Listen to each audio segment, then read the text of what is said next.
नमस्कार। आज हम एक ऐसी मेडिकल कंडीशन को समझने जा रहे हैं जिसमें शरीर की बनावट में हुआ एक बहुत ही छोटा सा बदलाव एक बहुत बड़ी चुनौती बन जाता है। जी हाँ, हम बात कर रहे हैं सिकल सेल की और उस कमाल के साइंस की जो अब इसके जेनेटिक कोड को ही बदलने की ताकत रखता है। कभी सोचा है कि शरीर में जो कोशिकाएं हमें जिंदा रखती हैं, जो ऑक्सीजन लेके जाती हैं, अगर उनका आकार ही गलत हो जाए तो क्या होगा तब? यही वो सवाल है जो सिकल सेल की बीमारी के बिल्कुल सेंटर में है। जरा एक पल के लिए सोचिए, हमारे शरीर के अंदर ना एक जबरदस्त डिलीवरी सर्विस चल रही है। लाखों करोड़ों लाल रक्त कोशिकाएं जो हर एक अंग तक ऑक्सीजन पहुंचाने का काम करती हैं, बिल्कुल किसी डिलीवरी ट्रक की तरह। पर क्या हो अगर यही डिलीवरी ट्रक अपना आकार बदलने लगे और रास्ते में ही एक भयानक जाम लगा दें? सिकल सेल बीमारी में सच कहूं तो कुछ ऐसा ही होता है।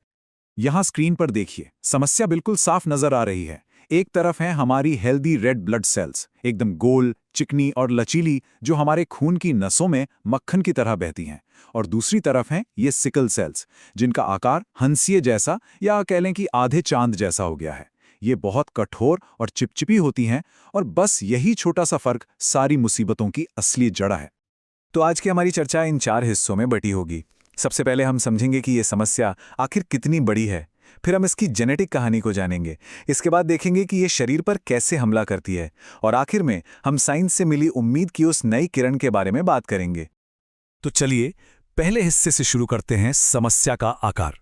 और ये समझने की कोशिश करते हैं कि कैसे एक मामूली सा दिखने वाला बदलाव इतना बड़ा असर डाल सकता है। तो सिकल सेल रोग यानी SCD आखिर है क्या?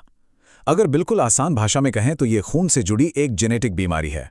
मतलब हमारे जेनेटिक कोड में एक छोटी सी गड़बड़ी की वजह से ऑक्सीजन ले जाने वाली ये लाल रक्त कोशिकाएं अपना गोल आकार खोकर हंसिए जैसी बन जाती हैं। और ये कोई छोटी मोटी समस्या बिल्कुल नहीं है। पूरी दुनिया में करीब 2 करोड़ लोग इस बीमारी के साथ अपनी जिंदगी जी रहे हैं। यह आंकड़ा ही अपने आप में बताता है कि हम एक कितनी बड़ी ग्लोबल हेल्थ चुनौती की बात कर रहे हैं। लेकिन देखिए, एक दिलचस्प बात यह है कि इसका असर पूरी दुनिया में एक जैसा नहीं है। लगभग 75% मामले तो अकेले उप सहारा अफ्रीका में पाए जाते हैं और करीब 15% भारत में। इससे यह साफ पता चलता है कि इस बीमारी का एक गहरा भौगोलिक और जेनेटिक कनेक्शन है। और इस बीमारी का असर कितना बड़ा है, इसका अंदाजा आप इस एक नंबर से लगा सकते हैं। अकेले अमेरिका में ही करीब करीब 1 लाख लोग इस बीमारी के साथ अपनी जिंदगी जी रहे हैं। चलिए अब दूसरे पड़ाव पर चलते हैं, एक जेनेटिक विरासत। अब हम सेल से थोड़ा और गहराई में उतरेंगे, यानी उसके DNA में, जहां इस बीमारी की असली वजह छुपी हुई है। तो ये बीमारी किसी को होती कैसे है? बहुत ही सीधा सा जवाब है।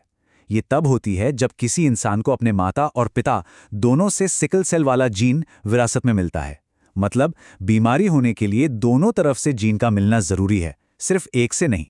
और यहीं पर एक बहुत जरूरी फर्क समझना होगा, सिकल सेल रोग और सिकल सेल ट्रेट के बीच का। अगर किसी को माता पिता में से सिर्फ एक से ही ये जीन मिलता है तो उसे सिकल सेल ट्रेट होता है, रोग नहीं। ऐसे लोग कैरियर या वाहक कहलाते हैं। वो खुद तो स्वस्थ रहते हैं लेकिन इस जीन को अपनी अगली पीढ़ी में पास कर सकते हैं। तो जरा इसकी संभावनाओं को समझते हैं। मान लीजिए माता और पिता दोनों ही कैरियर हैं, तो ऐसे में हर प्रेगनेंसी में 25% चांस होता है कि बच्चे को सिकल सेल रोग होगा। 50% चांस है कि बच्चा भी उनकी तरह एक कैरियर बनेगा और 25% चांस ये भी है कि बच्चा पूरी तरह से नॉर्मल होगा। अब हम आते हैं तीसरे और शायद सबसे मुश्किल हिस्से पर, शरीर पर हमला। यहां हम देखेंगे कि ये बदली हुई कोशिकाएं शरीर के अंदर असल में करती क्या हैं। इसे समझने का सबसे आसान तरीका है ट्रैफिक जाम वाली मिसाल। सोचिए, जैसे किसी संकरी सड़क पर गाड़ियां एक दूसरे में फंस जाती हैं और जाम लग जाता है, ठीक वैसे ही ये सिकल सेल्स शरीर की पतली पतली खून की नसों में फंसकर खून के बहाव को ही रोक देती हैं। तो ये जो दर्द का दौरा पड़ता है, जिसे पेन क्राइसिस कहते हैं, वो होता कैसे है? देखिए, होता यह है कि ये सिकल सेल्स खून में घूमते घूमते पतली नसों में जाकर अटक जाती हैं, गुच्छा बना लेती हैं। नतीजा, अंगों तक ऑक्सीजन वाला खून पहुंचना ही बंद हो जाता है। और जब किसी अंग को ऑक्सीजन नहीं मिलती तो इतना तेज दर्द होता है जिसकी हम कल्पना भी नहीं कर सकते। और ये दर्द सिर्फ दर्द नहीं है, ये उस अंग को हमेशा के लिए डैमेज भी कर सकता है। इस दर्द की गहराई को शब्दों में बता पाना बहुत मुश्किल है। एससीडी के साथ जी रहे एक व्यक्ति ने इसे कुछ ऐसे बयां किया है। ऐसा लगता है जैसे हड्डियां अंदर से टूट रही हैं। ये लाइन ही उस पीड़ा का एहसास कराने के लिए काफी है। और ये कहानी सिर्फ दर्द तक ही खत्म नहीं होती। सिकल सेल रोग धीरे धीरे पूरे शरीर को अपनी चपेट में ले लेता है। खून की कमी से लगातार थकान तो रहती ही है, पर इससे स्ट्रोक का खतरा भी कई गुना बढ़ जाता है। साथ ही फेफड़ों, किडनी और लिवर जैसे हमारे सबसे जरूरी अंगों को भी ये धीरे धीरे नुकसान पहुंचाता रहता है। लेकिन अब हम इस सफर के आखिरी और सबसे ज्यादा उम्मीद भरे हिस्से पर हैं, उम्मीद की नई किरण। चलिए देखते हैं कि साइंस इस पूरी कहानी को अब कैसे बदल रहा है। इलाज का सफर वाकई बहुत लंबा रहा है।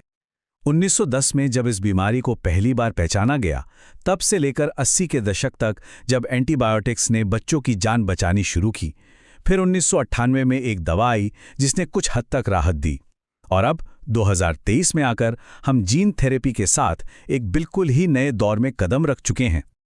तो ये जीन थेरेपी आखिर है क्या? ये एक क्रांतिकारी तरीका है।